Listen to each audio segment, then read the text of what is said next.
Hi friends, అందరికీ నమస్కారం. అంజలి కథలకి స్వాగతం. విషకన్య జానపద నవల 50వ భాగం విందాం. శంభునాథుని ఆజ్ఞ ప్రకారము అతని అనుచరులు మంజరీని బంధితుడై ఉన్న అమరేంద్రుని దగ్గరకు తీసుకుని పోయి హాజరు పెట్టగా ఏ ఆశ లేక అధోలోకానికి కృంగి కృషించిపోతున్న అతడు ఆమెను చూసి విభ్రాంతుడైనాడు. ఆ మంజరి, నీకు కూడా నాకు పట్టిన గతే పట్టిందా? నిన్నీ చెరసాలలో బంధించడానికే తీసుకుని వచ్చారా? నువ్వు చేసిన అపరాధం ఏముంటుంది? ఈ మహారాజు స్త్రీలపై కూడా కనికరం లేని కఠినాత్ముడా అని అమరేంద్రుడు మంజరీని చూడగానే ఉద్రేకుడై పలికిన దానికి ఆమె, ప్రభు, మహారాజుల్ని తులనడకండి. అతను దయామయుడనే చెప్పుకోవాలి. నన్ను ఖైదీగా తీసుకురాలేదు. యువరాణి కాంచనమాల ఆదేశానుసారము ఆమె పంపిన లేఖను మీకు అందచేయాలని అని మంజరి జరిగిన విషయం చెప్పక మునిపే అమరేంద్రుడు విభ్రాంతుడై, నా కూతురు కాంచనమాల ఇంకా బ్రతికి ఉందా అని అడిగాడు. అవును ప్రభు, కాంచనమాల బ్రతికే ఉంది. ఎక్కడా? ఇదిగో ఈ ఉత్తరం చదవండి, మీకు అన్ని విషయాలు తెలుస్తాయి అంటూ మంజరి తన దగ్గర ఉన్న ఉత్తరాన్ని అమరేంద్రునికి అందించి అతడు దానిని చదువుతూ ఉన్నంతసేపు తాను మౌనం వహించింది. ఆమె నా కారాగృహంలో ప్రవేశపెట్టబడిన భటులు పక్కగా తొలగి నిలుచుని ఉన్నారు. అమరేంద్రుడు ఆదుర్దాగా ఉత్తరాన్ని చదివి ముగించి పట్టలేని సంతోషంతో, జన్మ జన్మాలకు నా బిడ్డ విషయం తెలీదని నిరాశతో ఎడారి చేసుకున్న నా బ్రతుకుకు అమృతోపానమైన చల్లటి కబురందించిన నీ రుణాన్ని ఎలా తీర్చుకుంటాను మంజరి అన్నాడు. ప్రభు, నేను తమ సేవకురాలిని. మీ అన్నంతో పెరిగి మీ ఆదరణతో పెద్దదాన్నైన మీ రాణివాసపు దాసిని. మీరు నన్నటువంటి మాట అనకూడదు. నా పరిచారిక ధర్మాన్ని మాత్రమే నేను నెరవేర్చాను. ఇప్పుడింతకీ నా తల్లి కాంచనమాల ఎక్కడున్నది? ఈ ఉత్తరంలోని విషయములు తప్ప నాకును విశేషంగా తెలియదు. దుర్మార్గుడైన ఆ ఏకనాథ్ యొక్క నిగూఢ పాతాళ గుహ ఎక్కడో ఉన్నట్లు తెలుస్తోంది. నీకీ ఉత్తరాన్ని తెచ్చి ఇచ్చిన వారెవరు? అదొక వింత వృత్తాంతము. మిమ్మల్ని బందీగా పట్టుకొని మన సర్వ సైన్యాలని ఓడించిన తర్వాత శంభునాథ ప్రభువు మన అమరావతిని వశం చేసుకుని ఆ వెంటనే తన వాడైన అజేయుడు అనే ఒక సమర్థుణ్ణి ఆ నగరానికి తన కుమారుగా పరిపాలక ప్రతినిధిగా వినియోగించాడు. నాటి నుంచి నేటి వరకు అతనే మన నగరానికి సర్వాధికారి అయి ఉండి అతి తెలివిగా సమర్థతతో రాజ్యపాలన చేయటమే కాక నా వంటి దాసదాసి జనాలుండే రాణివాసానికి సహితము విచ్చుకత్తుల పహరాలని కాపలా ఉంచాడు. మేము చేసేది లేక అతని కట్టడిలో ఉండి బయట ఏది ఎలా జరుగుతున్నది అర్థం కాని అయోమయ పరిస్థితిలో ఉన్నాం.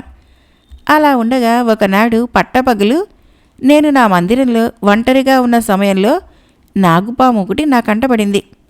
అది నేను కూర్చొని ఉన్న తివాసీ పక్క నుంచి చెరచెరా పాకిపోతూ ఉండటాన్ని కళ్ళారా చూశాను.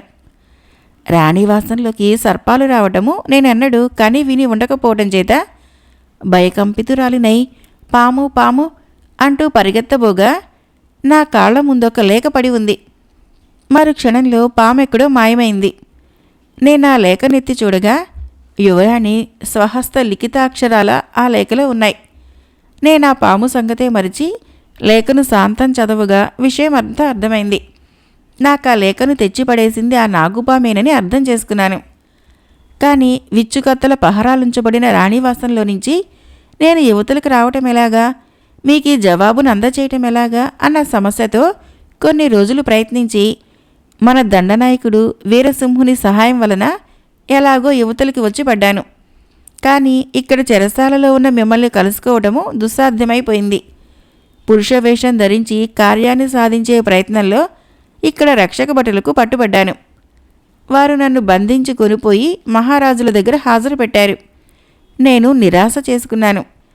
ఆ మహారాజు నన్ను దండిస్తాడనే భావించాను. కానీ అలా జరగలేదు. ఆయన ఎందువలనో ఈ ఉత్తరాన్ని మీకు అందియటానికి అంగీకరించి ఈ భటులతో నన్నిక్కడికి పంపించడమే కాకుండా ఇక్కడ నుంచి నన్ను మన రాజధానికి సురక్షితంగా చేర్చవలసిందిగా కూడా ఆజ్ఞాపించారు అని మంజరి చెప్పవలసిందాన్ని చెప్పి ముగించగా అమరేంద్రుడు శంభునాథ ప్రభువు మనసును అర్థం చేసుకోలేకపోయాడు. తానా మహారాజు కూడి బంధించబడి ఉండగా శత్రుకూటమిలో నుంచి వచ్చిన యువతి తన రాజ్యంలో మారువేషంతో ప్రవేశించి తనకు లేఖను అందియబోయి పట్టుబడటము, అటువంటి ద్రోహిని శిక్షించకపోవటమే కాక విద్రోహకరమైన ఆ లేఖనే ఇచ్చి తన దగ్గరికి సాదరంగా పంపటము అమరేంద్రుడి ఊహకు అందని విషయమైంది. కూతురి సంతోషవార్త తెలిసిందన్న ఆనందంతో ఎక్కువగా ఆలోచించకుండా నా కూతురి ఈ ఉత్తరంలో రాసిన విషయాలు నాకు తిరిగి ఆశలు కల్పిస్తున్నాయి, నూతనోత్సాహాన్ని పుట్టిస్తున్నాయి. కానీ అని ఏమో చెప్పబోగా దుఃఖోద్రేకం వలన అతను మాటలాడకపోతుంటే, ప్రభు, తమకిది విచారించవలసిన సమయం కాదు. యువరాణి ఎక్కడో ఒకచోట సజీవురాలై ఉండటమే కాక తమకు విముక్తి కలిగించే ప్రయత్నంలో ఉంది. నేనందుకే దుఃఖపడుతున్నాను. ఆమెను ఏనాడో దుర్మార్గులు అపహరించి చెరబడితే నేనామెకు విముక్తి కలిగించలేకపోయాను. సర్వ సైనిక బలాలు కలిగి ఉండి సమస్త రాజ్యాలను జయించి ఏకఛత్రాధిపత్యాన్ని వహించబూనిన నా కుమార్తె చెరబట్టడము, ఆమెను విడిపించలేకపోగా పరరాజుల చేతుల్లో బందీగా ఉన్న నన్ను నా బిడ్డ విడిపించబూనుకోవటము అని చెబుతూ ఉంటే అమరేంద్రుని కంఠము తిరిగి శోకపూరితమైంది. అందులో చిన్నతనం పొందవలసిందేముంది ప్రభు? తండ్రికి కుమార్తె, కుమార్తెకు తండ్రి సాయపడటంలో విపరీతమేముంటుంది అని మంజరి అడిగిన దానికి అమరేంద్రుడు బదులు చెప్పలేదు.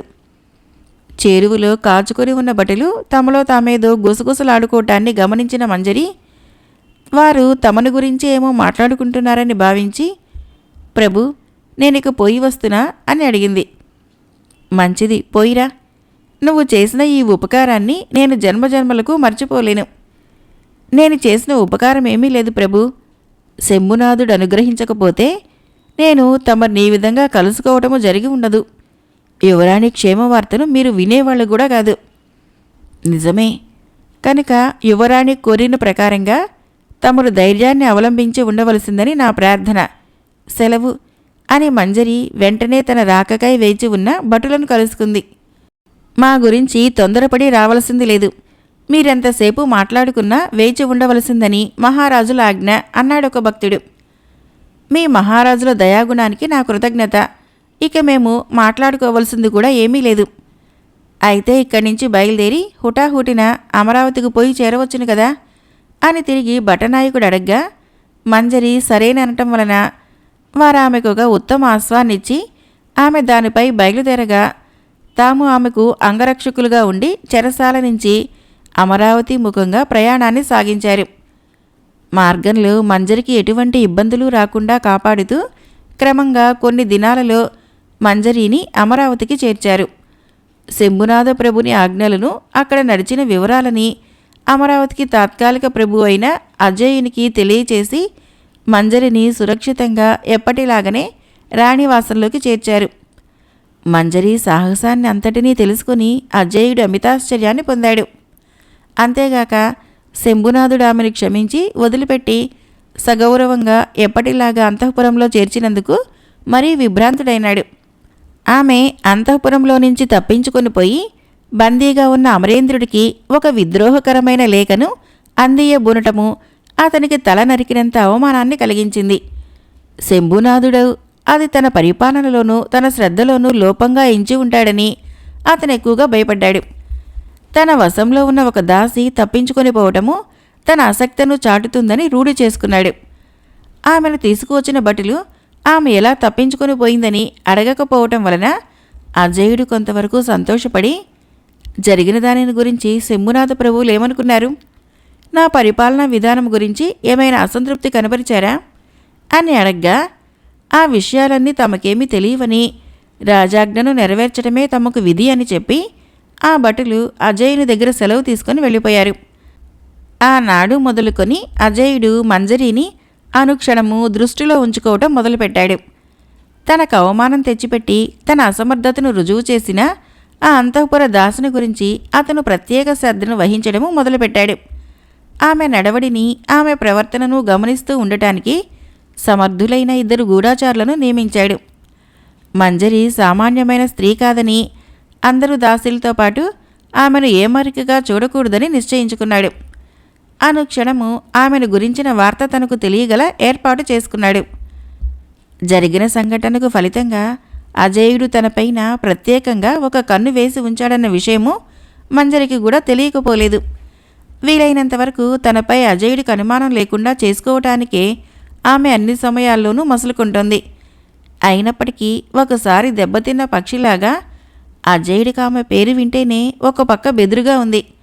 ఆమెపై తగిన చర్య తీసుకోవటానికి అవసరమైన అవకాశం కోసము అతను అనుక్షణము ప్రయత్నం చేస్తూనే ఉన్నాడు. తన పరిపాలనపైన, తన శక్తి సామర్థ్యాలపైన దెబ్బతీసిన ఆ యువతికి ప్రతీకారం చేసి కక్ష తీర్చుకోవాలని అతను కాచు కూర్చున్నాడు. కానీ అదను దొరకటం లేదు.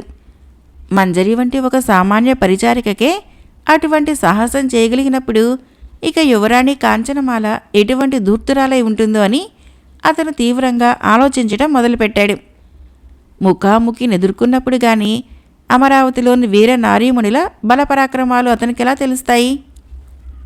గురూజీ, గురూజీ, పట్టాము, కట్టాము, తెచ్చాము అంటూ శిష్యులు ముగ్గురు కష్టపడి మోసుకొచ్చిన దాన్ని ఫణిరాజు చేత ఎప్పటిలాగా బంధించబడిన మొద్దును తామును ఫణిరాజు కంఠాన్ని యథాప్రకారము పట్టిన గురు సాన్నిధ్యంలో దించగా ఏకనాథు మితిలేని ఆశ్చర్యంతో, ఇంతకాలానిక మీరు నా కార్యం సాధించడము అని అడిగాడు. ఇప్పటికైనా సాధించినందుకు సంతోషించండి గురు.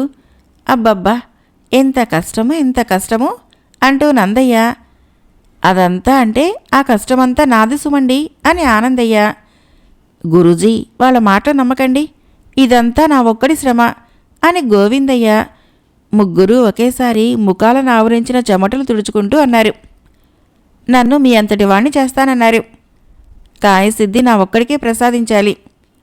నాకు మీరంటే మహాభక్తి కనుకనే కార్యం సాధించాను అని ముగ్గురు మూడు వైపులా గురువును మాట్లాడనీయకుండా తమకు తామే గుక్క దిప్పకుండా ప్రగల్భాలు పలుకుతూ ఉంటే, సరే గాని మా దయాసాగర్ని ఇలా కట్టవలసి ఎందుకు వచ్చింది? నేను రమ్మన్నాన్ని చెప్పగానే వాడు మీతో వచ్చేయలేదా? ఎందుకొస్తాడండి? మమ్మల్ని తప్పించుకుపోవాలని ఎన్ని ప్రయత్నాలు చేశాడు, ఎంత హంగామా చేశాడు, ఎన్ని మోసాలు పన్నాడు అని గోవిందయ్య చెబుతూ ఉంటే ఏకనాథ్ ఆగ్రహావేశపరుడై, ఓరి దౌర్భాగ్యుడా, తండ్రి మాటను ధిక్కరించేంతటి వాడివయ్యావా? అందుకు మీరు మంచి పని చేశారు కాబట్టి మోసుకొచ్చారు. పలక్కుండా ఉలక్కుండా మొద్దులాగా ఎలా ముసుగు పెట్టుకున్నాడో చూడండి. నేను రమ్మన్నానని మీరు చెప్పగానే మీతో రాక ధిక్కరించినందుకు నేను చావు దెబ్బలు కొడతానని వాడికి తెలుసు. అందుకే కిక్కురు మనకుండా చచ్చినట్లు పడున్నాడు అని కొడుకును నిందించటం మొదలుపెట్టాడు. బరువు కూడా చచ్చినంతే ఉన్నాడు గురూజీ. ముగ్గురు మొయ్యలేక అతలాకుతలమయ్యాం. ముసుగు బిగదన్ని నిద్రోతున్నట్లు నటిస్తూనే మేము వదిలిపోతామనుకున్నాడు. మేము గురువాజ్ఞ మీరే వాళ్ళవటండి, సరసంగా రాకపోతే కట్టి లాక్కురమ్మన్నారుగా అని నందయ్య అడగ్గా, అవును అన్నాడు ఏకనాథ్. ఇంకా ఏం చేశాడో వినండి గురూజీ. మేము ముగ్గురము అతి కష్టం మీద భుజాల మీదకెత్తుకొని మోసుకొస్తుంటే లక్షణంగా పెళ్లి కొడుకులాగా రాకుండా మా మీదకి జెర్రిని పంపించి కరిపించాడు. జెర్రినా?